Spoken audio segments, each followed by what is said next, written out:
Hello everyone, welcome to the next lecture video on the software concept. The lecture number 3 will be discussing about the translators. In the last class, we have studied about the different types of languages what we have. So basically a translator job is to convert one language to the another language. So he is the one who knows both the languages which he wants to read and translate it. Like you have seen the news televisions, okay, when deaf and dumb news will be there, and a person who is doing some action will be doing or reading the news, okay, that is for deaf and dumb. That is used for the converting the news into the action. Similarly, in the language over here, you can see a Google translator which you have what the source you are typing over here and what you need to get as the result. Okay, so it is about one of the best example, that is Google Translator. So a translator is a person who reads from the one and translates to the others. That is, he knows both the languages. Now there comes a need, or there comes a question. Why do we require a translator? Why do we actually want it? So computer, talking about the system, what it understands is, by the basic knowledge we know already that the computer can understand only the language of zeros and ones, what we call it as the binary language or the machine code. So computer is going to understand this machine code, which is also known as the object code, which is written in binary zeros and ones. So it does not understand any source code apart from this. The source code is what we call it as written in assembly level language or written in the high level language. We will call it as a source code. So there must be a program that converts the source code that is written in either assembly level language or high level language into the object code, that is what is we call it as machine code, so that computer can understand it and perform the required task. This is the need of the translator. So translator job is to convert the source code into the object code so that the computer can understand it. So the language translator is the one which does this job. So we have the language translator converting from one language to the another language. We will be discussing the different types of translators. So the programmers write their source code in the high level language, and then the translator will be used to convert this high level language into the machine readable format, what we call it as the object code. That's the job of the translator or the language translator. That is given in the brief about the language translator, what we have discussed, that is why do we need it. So the language translator is classified unto the system software which is going to perform the translation. So it's a translator actually which translates the high level language into the machine level language or assembly level language into the machine level language, what we call it as a source code.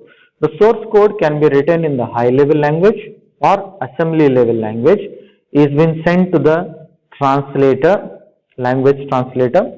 This translator will understand what it is written and converts it to the machine understandable format, that we call it as the object code. So this object code can be executed by the machine. Okay, so we have this, all the things. So the language translator is the one which translates the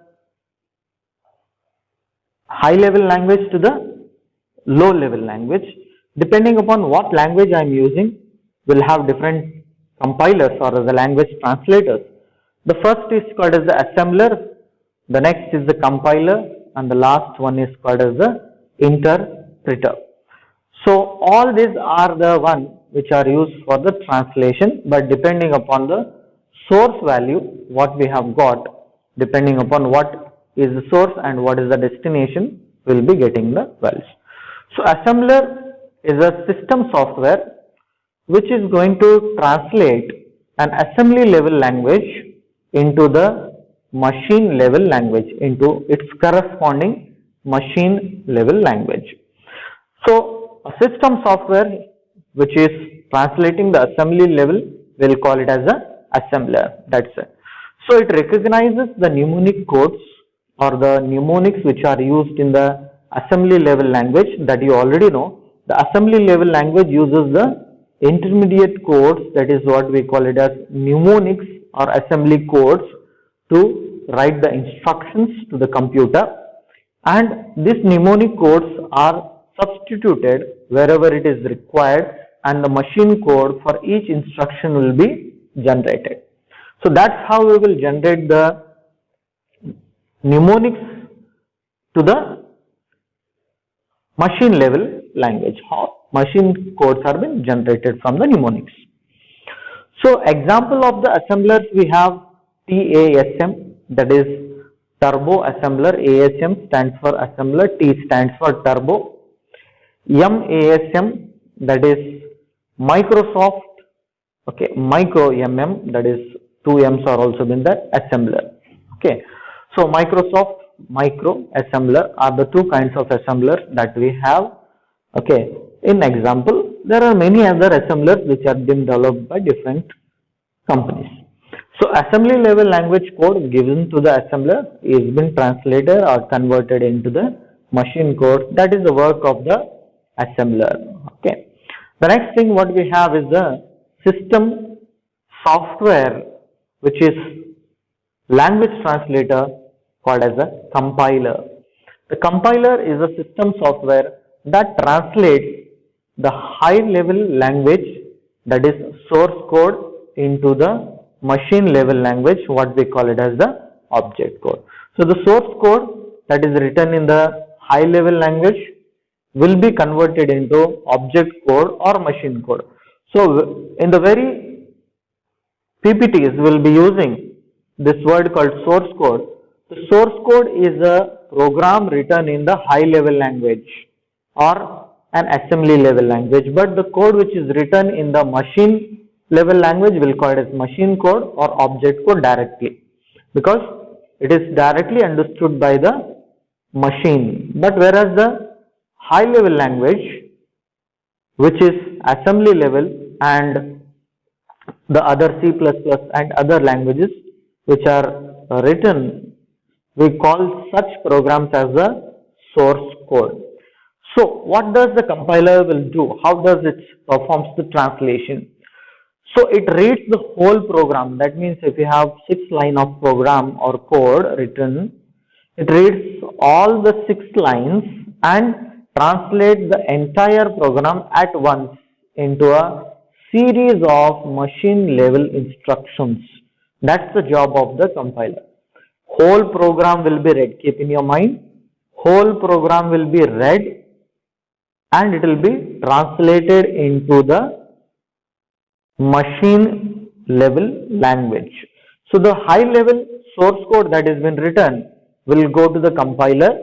The compiler will convert this into the object code or to the machine code.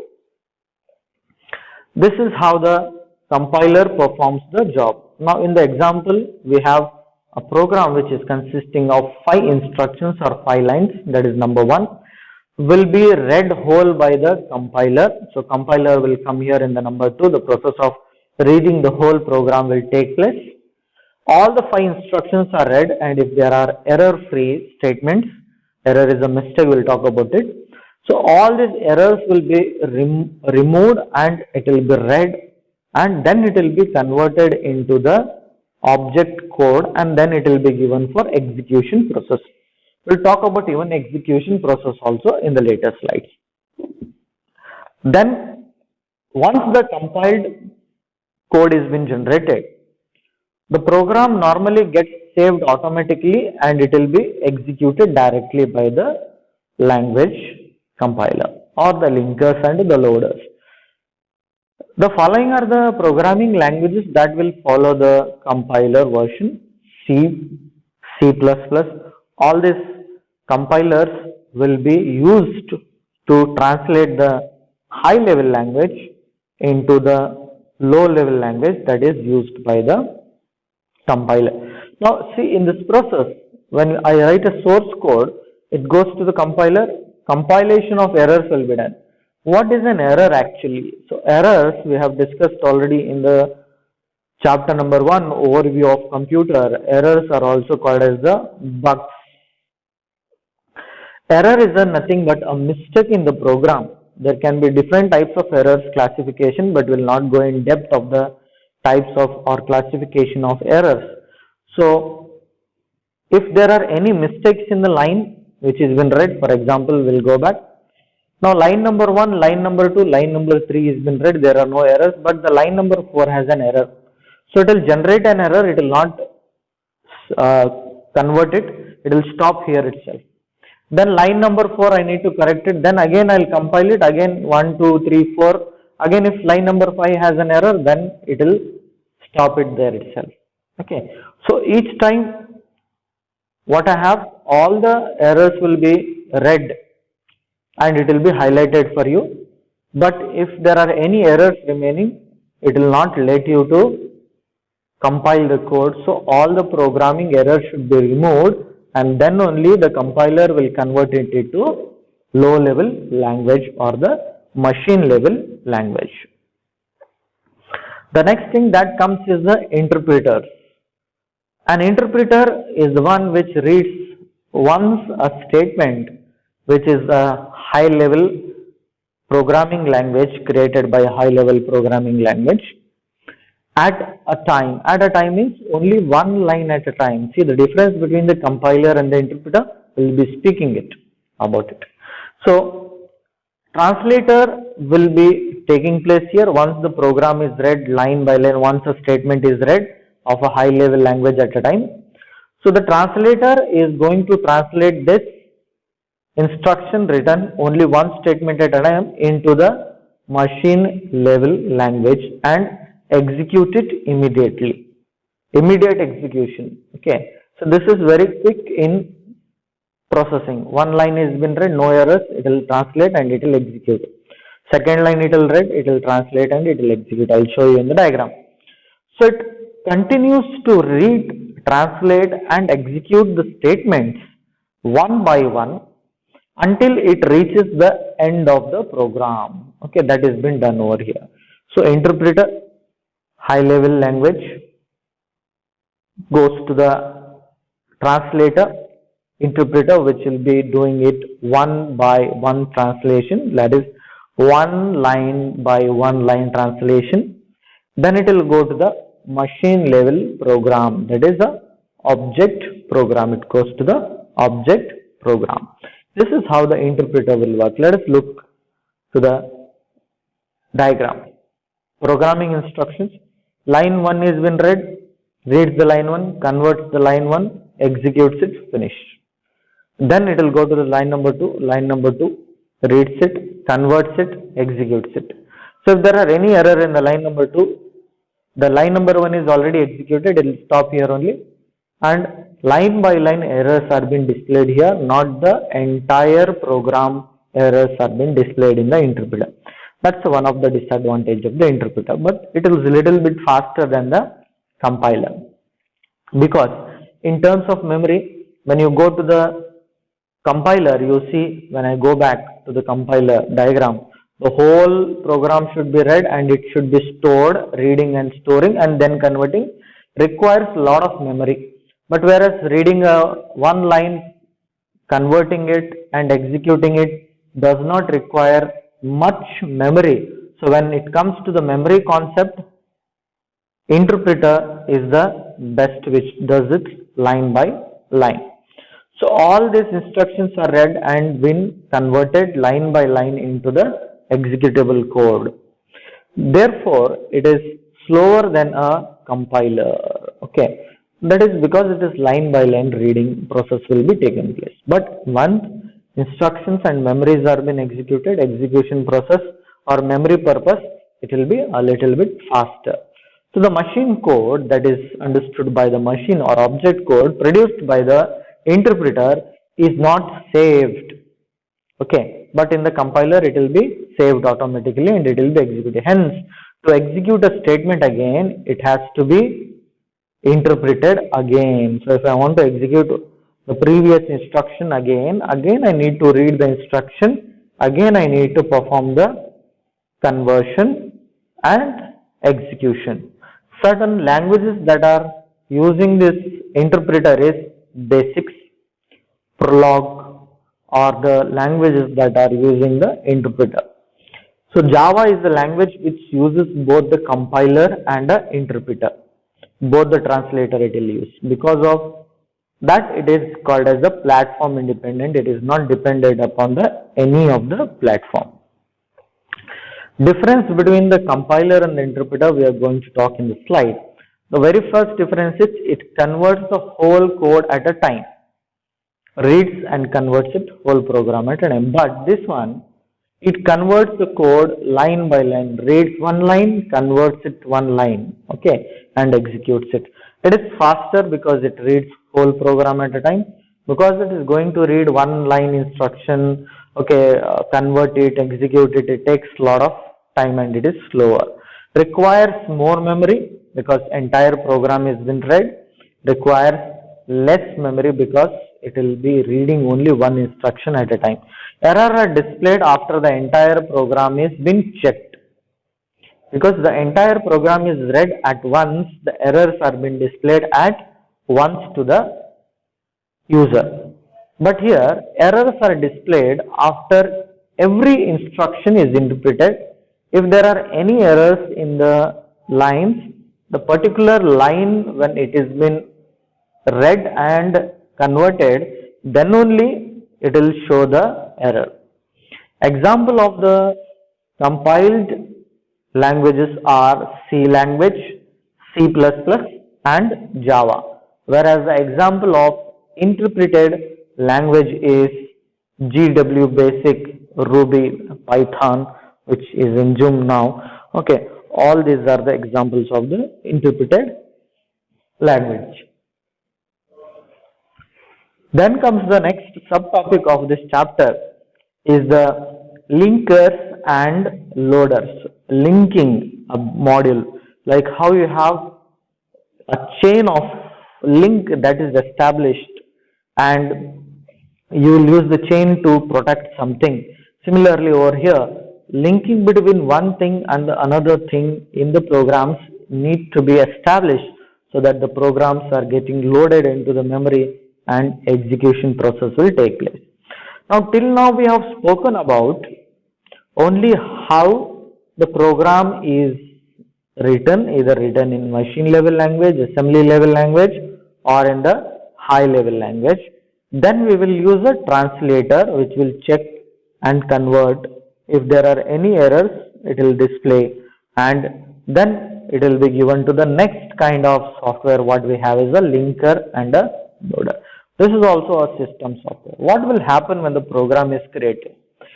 A program that is a source program written in a high level language may contain a number of modules or segments. Now for example, when you see a calculator or when you see a remote control in your home, the calculator or the remote control has many buttons. Each of the button has certain functionality, right? In the calculator you see 1, 2, 3, there are digits combination of 0 to 9, and there is 00 also, and there is a dot, okay, and there is all the symbols which are used for arithmetical operations, that is addition, subtraction, multiplication, division, and all those operators are present.